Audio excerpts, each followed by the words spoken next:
সমীকৰণ লিখিলোঁ 2x + 3y = 0। এতিয়া মোৰ প্ৰশ্ন হ'ল এই সমীকৰণৰ পৰা পোৱা লেখডালে মূলবিন্দুৰ মাজেদি যাব নে নাযায়?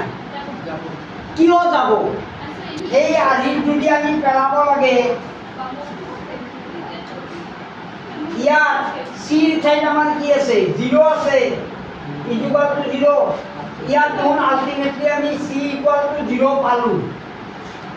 c = 0 পালোঁ মানে যদি c = 0 হয় সমীকৰণৰ লেখডাল মূলবিন্দুৰ মাজেদি যায়, গতিকে মূলবিন্দুৰ মাজেদি যাব। কিয় যাব?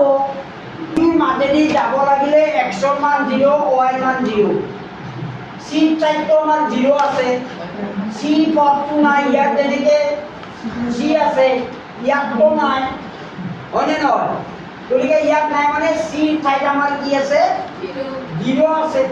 c ঠাইত 0 আছে মানে শর্তটো কি?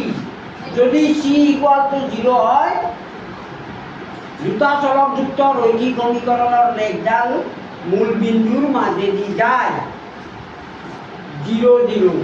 ইয়াত আমি এইকাৰণে x ৰ মান 0, y ৰ মান 0 পাইছা বুজি?